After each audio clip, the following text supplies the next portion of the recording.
हाय, मैं डॉक्टर विश्वरूप चौधरी। उनके कुछ सवाल हैं और मेरे जवाब। पहला सवाल, ये सारे सवाल ब्लड प्रेशर जुड़े हुए सवाल है। पहला सवाल है, आप डायबिटीज़ को बीमारी नहीं मानते, क्या बीपी के साथ भी ऐसा ही है? एग्जैक्टली ऐसा ही है। मैं आपको एग्जांपल से एक्सप्लेन करता हूँ, 1 मिनट लगेगा समझने में आपको। एक पेशेंट जैसे ही वो डॉक्टर के ऑफिस में जाता है, जैसे वो डॉक्टर को देखता है, उसका ब्लड प्रेशर बढ़ना शुरू हो जाता है। जितना बूढ़ा डॉक्टर उतना ज़्यादा ब्लड प्रेशर, जितनी सारी डिग्रियां उतनी ज़्यादा ब्लड प्रेशर और बढ़ जाती है। जितना बड़ा हॉस्पिटल, जितना महंगा हॉस्पिटल, मानो कि ब्लड प्रेशर और बढ़ जाता है। तो वो जो ब्लड प्रेशर है वो उस पेशेंट का अपना एक्सेस ब्लड प्रेशर नहीं है, that is because of the doctor itself.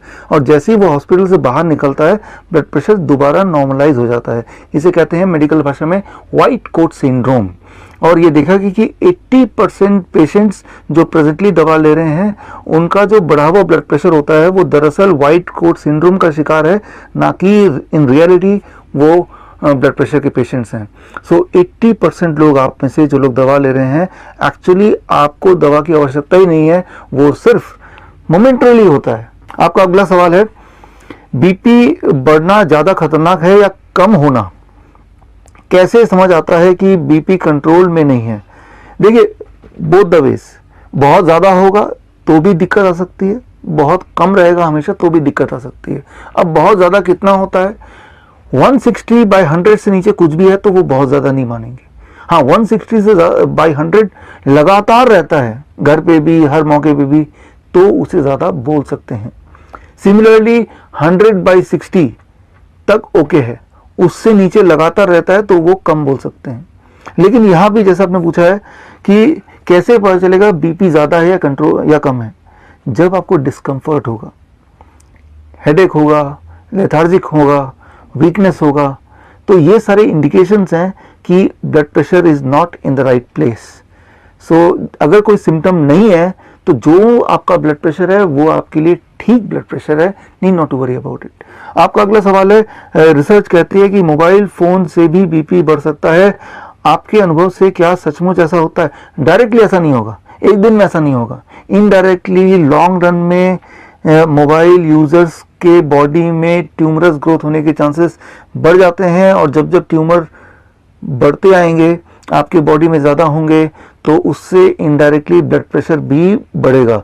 So blood pressure का बढ़ना कोई बीमारी नहीं है, वो सिम्टम ज़रूर हो सकता है कि बॉडी में कोई नेगेटिव बदलाव आया है। आपका अगला सवाल है, किसी को बीपी की परेशानी हो तो उसे सबसे ज़्यादा किस चीज़ से डरना चाहिए?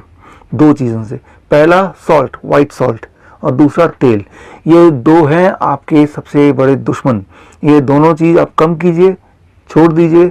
बीपी अगर है भी, पहली बात तो मैंने आपको बताया, 160/100 लगातार रहना, हर सेटिंग में रहना, उसे आप बीपी मानेंगे।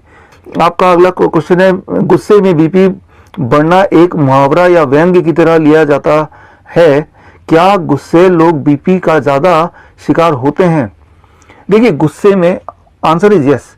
गुस्से में रहेंगे तो आप का बीपी उससे बढ़ता है। एक्चुअली गुस्से में रहने से, जब हम गुस्से में होते हैं तो बॉडी स्ट्रेस हार्मोन प्रोड्यूस करता है। स्ट्रेस हार्मोन जो है वो हमारी बॉडी को प्रिपेयर करता है इमरजेंसी सिचुएशन को हैंडल करने के लिए। लेकिन अगर हम लगातार गुस्से में रहेंगे तो स्ट्रेस हार्मोन की मात्रा इतनी बढ़ जाएगी, एंड स्ट्रेस हार्मोन जब ज़्यादा होगा, दैट में lead to high blood pressure. So ये सही बात है, गुस्सा contributes to high blood pressure and that may contribute to heart attack, brain stroke, etc. आपका अगला सवाल है, ज़्यादातर माना जाता है कि 120/80 बीपी हो तो आप सेहतमंद हैं, लेकिन कुछ एक्सपर्ट 160/100 को भी सही मानते हैं। इतना अंतर क्यों और स्टैंडर्ड वैल्यू क्या है? देखिए, 1993 से पहले JNC जॉइंट नेशनल कमेटी की जो रिपोर्ट थी 1993 तक, वो था 160/100, यानी कि किसी भी इंसान का ब्लड प्रेशर 160/100 से ऊपर होगा तभी उन्हें दवा दिया जाता था। लेकिन उसके बाद JNC 5 आया, और अभी प्रेजेंट की बात आपने लिखा है 120/80, पहले 140/90 आया, उसके बाद 150, 120/80 तक पहुंच गया। सो धीरे धीरे ये वैल्यू कम होती जा रही है।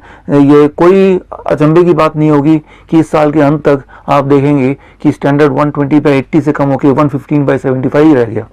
बोलने का मतलब ये है कि धीरे धीरे under the influence of pharmaceutical company ये जो आंकड़े हैं ये स्क्वीज होता जा रहा है, और जैसे जैसे आंकड़ा स्क्वीज होता जा रहा है क्या हो रहा है, वैसे वैसे ऐसे लोग जो ब्लड प्रेशर की दवा जिनको रिकमेंड की जा रही है उनकी तादाद बढ़ती जा रही है। ऑल्दो दे आर हेल्दी, लेकिन सिर्फ कागज़ में दिखाया गया है, साबित किया गया है कि आप एक पेशेंट हैं। सो एक्चुअल वैल्यू जो है जिसको आप रेफरेंस मान सकते हैं वो है 160/100। अच्छा, ये आप मेरी बात मत मानिए, इसके लिए आप रेफर कीजिए कॉकरेन डेटाबेस 2018। कॉकरेन डेटाबेस 2018 की रिपोर्ट ये कहती है अगर किसी का ब्लड प्रेशर 160/100 से नीचे ऑलरेडी है तो उसे दवाई देने से कोई फायदा नहीं है। दवा देके ब्लड प्रेशर को और घटाने से फायदा की जगह नुकसान है। हाँ, अगर पेशेंट का या किसी भी इंसान का ब्लड प्रेशर 160/100 से ऊपर है और लगातार है, तभी वो असली हकदार है दवाओं का या लाइफस्टाइल को चेंज करने का। सो 160/100 is the authentic point of reference, और ये साबित किया है कॉकरेन कोलैबोरेशन 2018 की रिपोर्ट में भी।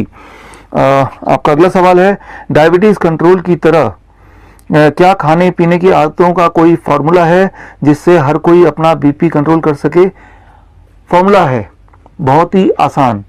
पहली चीज क्या नहीं लेना है, याद रखिए कोई भी चीज जो एनिमल से आती है, जानवरों से आती है, उसे परहेज, उसको नहीं लेना है। जैसे डेयरी प्रोडक्ट है, एनिमल फूड है, चिकन मटन फिश अंडा, ये सब चीज़ नहीं लेना, पहली चीज़। दूसरा नमक और तेल, मैंने पहले ही बताया। एक्चुअली नमक क्या करता है, नमक आपके बॉडी में पानी को स्टोर कर देता है, और जितना ज़्यादा पानी स्टोर होगा उतना ब्लड प्रेशर बढ़ेगा। तो इन चीज़ों को हटाना है, दो चीज़ ज़िंदगी से हटानी है और दो चीज़ जोड़नी है। वो क्या जोड़नी है? बहुत ही सिंपल बात है। पूरे दिन भर में आपको ये देखना है कि आपके पूरे डाइट का कम से कम 50% पार्ट फ्रूट्स एंड वेजिटेबल हो, फ्रूट्स एंड रॉ वेजिटेबल। मानो पूरे दिन भर में आप 2 kg खाना खाते हैं तो क्यों ना 1 kg सिर्फ फल और सब्जी हो, कच्ची सब्जी, सलाद जिसे कहते हैं, राइट। अगर ये कर लें तो आपका ब्लड प्रेशर अगर 160/100 से ऊपर रहता है तो वो रह नहीं सकता। It will take only 3 days 72 hours to get back to the normal blood pressure without medication. यहाँ अगला क्वेश्चन है, हम भारतीय नमक भी खूब खाते हैं और चर्बी पर भी कंट्रोल नहीं करते, ऐसे में बीपी कब और कितना खतरनाक बन जाता है? ऐसे में बीपी बहुत खतरनाक बन जाता है। एक्चुअली क्या होता है, जैसे मैंने बताया, नमक पानी को रिटेन करता है और आपका बॉडी फूलता जाता है, that is excess water retention. और एक्सेस वाटर से सूजन होने लगती है, किडनी फेल होने लगता है, हार्ट ठीक से काम नहीं करता है, आपके बॉडी के हर ऑर्गन पर बहुत ही बुरा प्रभाव पड़ता है। आप एक्सपेरिमेंट करके देखिए, 3 दिन के लिए आप नमक छोड़ दीजिए, आप देखेंगे आपका वेट भी करीब 3 kg या 1.5 से 3 kg आपका वेट घट जाएगा। तो वो जो घटा वेट है वो फैट बर्न नहीं हुआ, वो आपकी बॉडी में जो एक्स्ट्रा वाटर था वो गायब हो गया। अब साथ में आप अपना ब्लड प्रेशर देख लीजिए, वो भी आपको कम मिलेगा। सो यानी कि वो जो एक्स्ट्रा वाटर था वो आप ढो रहे थे, वो आपके बॉडी के लिए, हार्ट के लिए, इवन लंग्स के लिए, किडनी के लिए बहुत बड़ा बर्डन था। सो यही मैं बोलूँगा कि नमक को आप ख़त्म कीजिए। कैसे?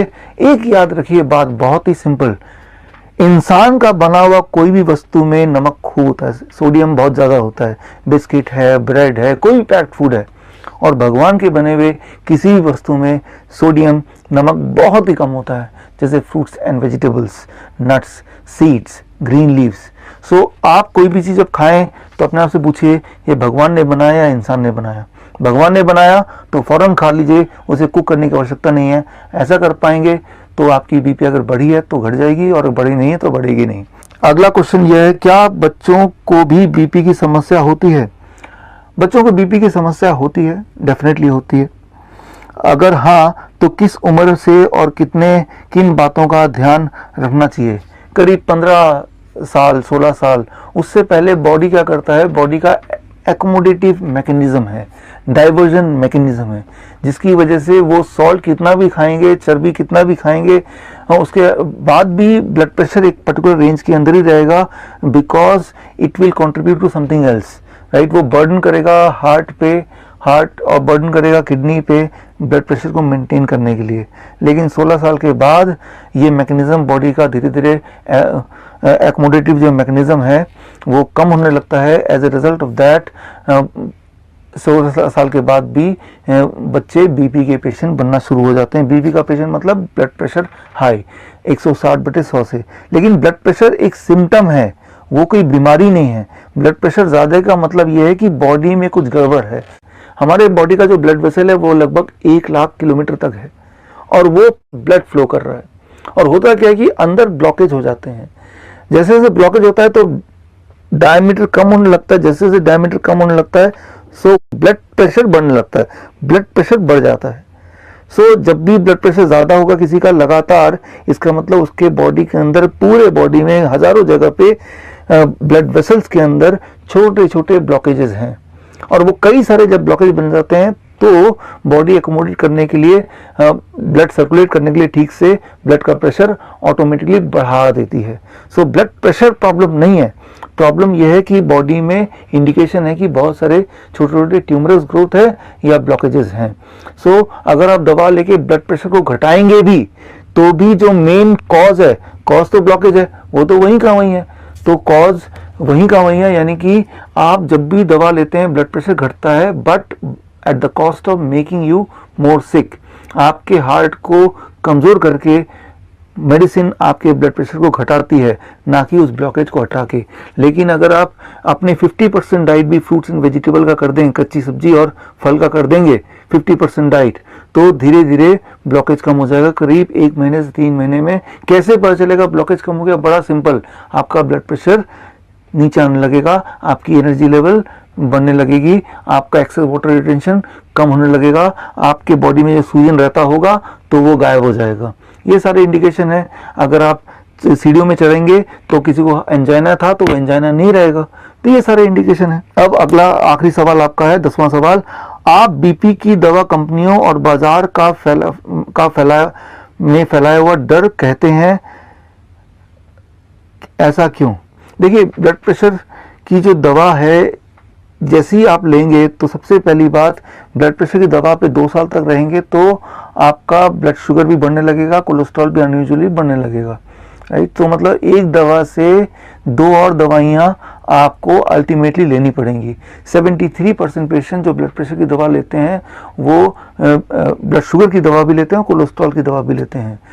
सो अगर आप जॉइंट नेशनल कमेटी का 4 को देखेंगे, उसके सारे मेंबर्स को देखेंगे, उसमें से 70% ऐसे मेंबर हैं जो किसी न किसी बड़े फार्मास्यूटिकल कंपनीज के एजेंट या डायरेक्टर या किसी न किसी प्रेसिडेंट, वाइस प्रेसिडेंट या शेयर होल्डर हैं। सो वो लिस्ट आप खुद भी देख सकते हैं, JNC, Joint National Committee 4, right. So तो मैं ये बोलना चाह रहा हूँ, ये जो कमेटी बनती है जो ये डिसाइड करती है, अमेरिकन हार्ट एसोसिएशन की कमेटी या जॉइंट नेशनल कमीशन की कमेटी, कि कितना ब्लड प्रेशर होना चाहिए, उस कमेटी में 70% लोग ऐसे हैं जो किसी न किसी कंपनी से, फार्मास्यूटिकल कंपनी से जुड़े हुए हैं। सो उनके इसीलिए जो आउटकम आता है वो 120, पहले 160/100 था, फिर 140 हो गया, फिर 120/80 है। अब बात चल रही, हो सकता है कि इससे भी कम हो जाए। जबकि एक इंडिपेंडेंट एजेंसी जैसे कॉकरेन कोलैबोरेशन मैंने बोला था, उनका पिछले साल का भी रिपोर्ट ये कहता है कि 160/100 से नीचे हो तो वो नॉर्मल है। ज़रा सोचिए, एक तरफ कॉकरेन कोलैबोरेशन 160 अभी भी बोल रहा है और एक तरफ अमेरिकन हार्ट एसोसिएशन या JNC जैसे लोग इसको लगातार घटाते जा रहे हैं, राइट। तो कहीं ना कहीं तो घोटाला है ही। और आप ये पाएंगे जैसे ही आप दवा शुरू कर देंगे, दवा शुरू करने के बाद ब्लड प्रेशर तो कम दिखेगा, लेकिन आपके हेल्थ प्रॉब्लम साथ में जुड़ते चले जाएंगे। क्योंकि याद रखिए, ब्लड प्रेशर अपने आप में कोई बीमारी नहीं है। ब्लड प्रेशर तो इंडिकेशन है कि कोई बीमारी आपके बॉडी में है, कोई ब्लॉकेज या ट्यूमर है जिसकी वजह से बॉडी ने अपनी ब्लड प्रेशर को बढ़ा दिया है। तो एक बीच का रास्ता ये कर सकते हैं, अगर आपको ब्लड प्रेशर घटाना ही है, अपने डाइट का 50% आप फ्रूट्स एंड वेजिटेबल कर दीजिए और animal food and packed food को छोड़ दीजिए। बस यही आपकी दवा है, उसी से आपका ब्लड प्रेशर मेंटेन हो जाएगा और अगर बॉडी में कोई ब्लॉकेज वगैरह है वो भी चला जाएगा। सो ये आप अपना सकते हैं, जिसमें कोई नुकसान नहीं है। लेकिन एक बात है, अगर इसको अपनाया तो ब्लड प्रेशर एकदम से गिरेगा, तो ब्लड प्रेशर की मेडिसिन आप पक्का ही छोड़ दीजिए, नहीं तो हाइपरटेंशन की जगह हाइपोटेंशन हो जाएगा, वो और खतरनाक बीमारी है। सो मेरी ये सलाह है कि आप इस डाइट पे आइए, ब्लड प्रेशर ड्रॉप करने लगेगा पहले 2-3 दिन के अंदर, तो दवा को आप एकदम छोड़ दीजिए, नहीं तो और खतरनाक हो जाएगा। With this I conclude the answer to all this questions. All the best, this doctor Biswaroop Roy Chaudhary.